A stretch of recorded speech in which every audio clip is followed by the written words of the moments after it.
que dans le fond, vous avez quelque chose contre Vital? Qu'est-ce que vous lui reprochez?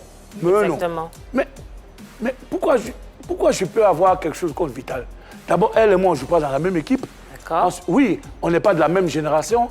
Mais qu'est-ce que voulez-vous que j'ai contre elle? On va voir la réponse de Vital quant à la sortie du grand Barthélémy Nabo.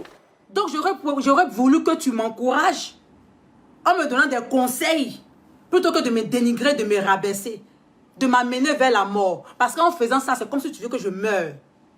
Tu sais pas que ça tue? En parlant comme ça du travail de quelqu'un, tu sais pas que ça tue? C'est une œuvre d'esprit quand même. Même si je ne sais pas chanter là, mais ce que j'ai fait là, c'est quoi? Est-ce que je bavarde sur le micro? Est-ce que je bavarde sur le micro? Attends, je vais mettre ma chanson et puis tu vas bien. J'ai l'impression que tu n'as jamais écouté mes chansons. Ah, on allait écouter la... oh, je ne sais pas pourquoi vous en a coupé la chanson. Bon, c'est pas grave. Alors, réaction, déjà... Bon, peut-être qu'elle a oublié. Hein. Sinon, son premier producteur, c'est sur mes conseils qu'il a produit Vital. Ah. OK. Oui. Est-ce qu'elle est au courant? Voilà. Est-ce qu'elle est au courant? Ah, c'est qui le premier producteur? Elle le sait. Mais Vous voulez que je donne son nom? Bien sûr. Non.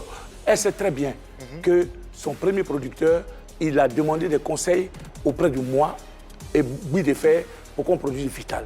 On s'est retrouvés, lui et moi, dans un bar à Yopougon, le bar de Kanté Faro. Voilà. Oui, le bar que gérait Kanté Faro à Yopougon. C'est là-bas qu'il a rencontré Vital, il a dit « Je vais faire de toi une chanteuse ».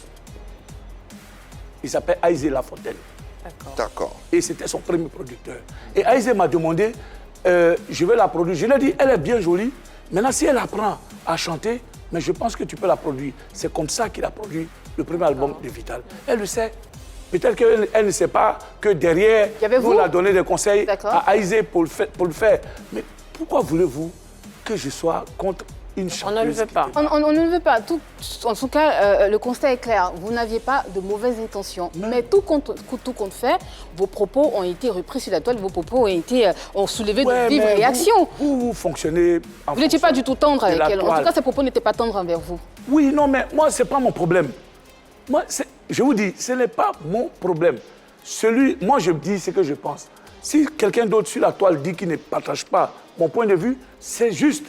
Parce que c'est son avis. Pourquoi voulez-vous que tout le monde soit d'accord avec ce que je dis? Pourquoi voulez-vous? Il y a aussi des gens sur la même toile qui ont dit que est-ce que toi-même tu sais chanter? Mais c'est ça. Sur la toile, c'était partagé. Je n'ai jamais réagi. Ça ne m'a rien dit. Parce que si je réagissais, c'est que je voulais tomber dans la polémique. Oh, ce n'était pas mon intention. Voilà. Justement, en parlant d'acharnement, de retour sur les réseaux sociaux, comment vous avez vécu tout ça, tous ces écrits qui sont sortis, ces vidéos que les gens ont fait? Rien du tout.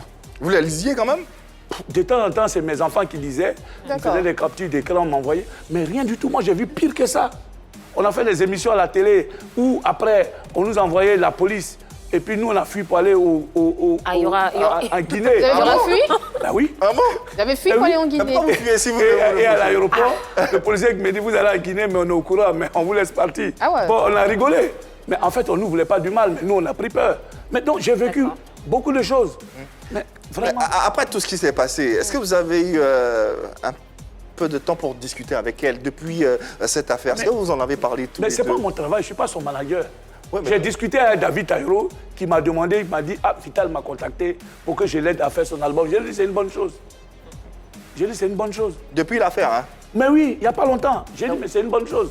En tant qu'observateur, vous avez voulu lui faire passer un message. Mais vraiment, c'est-à-dire, ceux qui sont dans son entourage ne lui disent pas la vérité. Moi, je ne suis pas dans son entourage.